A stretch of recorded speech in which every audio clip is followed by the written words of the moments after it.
ከዚህ በቀደመ ክፍል ስለ ጦርነት መመልከታችንን የምታወስ ሲሆን በዚህ ክፍል ደግሞ ብዙዎችን ነኝ ያሉ በስሜ ይመጣሉና ብዙዎችንም ያስታሉ። ማርቆስ ወንጌል 13:6። በዚህ ቃል መሰረት በተለያዩ አካባቢዎች የተለያዩ ሰዎች ራሳቸውን በማይጠቅም ባህሪ ገልጠዋል። ከነዚህም መካከል ደግሞ የጥቂቶችን ታሪክ እንመለከታለን። እኔ ክርስቶስ ነኝ።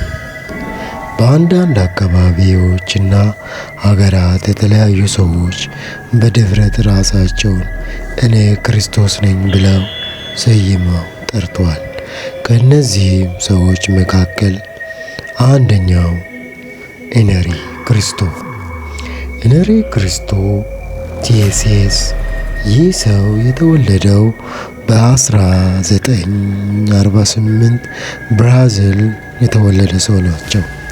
በ1970ዎቹ እስከ 80ዎቹ ዙሪያ መገለጥ ተቀብያለሁ ብሎ እንቅስቃሴውን ጀመረ። ከዚያን እኔ ዳግመኛ የመጣው ክርስቶስ ነኝ ማለት ጀመረ። እዚህም በፊት ይናገራል፣ ተከታዮቹንም ይሰበስባል። ጥቂት ወይም ትንሽ ተከታዮች አሉት። ይህ ሰው አንድ ጊዜ ተከሶ እስር ቤት ታስሮ እንደሚያውቅ አንዳንድ መረጃዎች ይገልጻሉ። በመቀጠል ደግሞ አፖሎ ካሪኪፕሎቭ። ይህ ሰው የተወለደው በ1950 በፊሊፒንስ ከተማ እንደተወለደ አንዳንድ መረጃዎች ይናገራሉ። ሙያው ደግሞ መንፈሳዊ መሪ ነው። ይህ ሰው ከመጀመሪያው የድሃ ቤተሰብ ተወላጅ ነበረ። በወጣትነቱ በጴንጤኮስታል እምነት ተከታይ የነበረ ሰው ነበረ። ራሱን እንደተለየ መሪ መቁጠር ጀመረ። ይህም ሰው KOGC የሚባል ትልቅ ድርጅት አለው። በሚሊዮን የሚቆጠር ተከታዮች አለው። ይህ ሰው አፖይንትድ ሰን ኦፍ ጋድ ይላል። ራሱን የተቀባ የእግዚአብሔር ልጅ ራሱን መካከለኛ አድርጎ ይቆጥራል። ይህም ሰው ትልቅ ሚዲያ አለው። ይህም ሰው ተከሶ ታስሮ እንደሚያውቅ አንዳንድ መረጃዎች ይገልጻሉ። በመቀጠል ደግሞ ዴቪድ ኮሬሽ። ይህ ሰው መጽሐፍ ቅዱስን ከክርስትና ባፈነገጠ መልኩ ያስተምራል፣ ይሰብካል። የሰባቱ ማኅተሞችን ትርጉም እርሱ ብቻ እንደሚያውቅ ይናገራል። የመጨረሻ ጦርነት አርማጌዶ በቅርቡ እንደሚሆን ይናገራል። ራሱን እንደ ታላቅ ከየትኛውም መምህራኖች ሁሉ እንደሚበልጥ ይናገራል።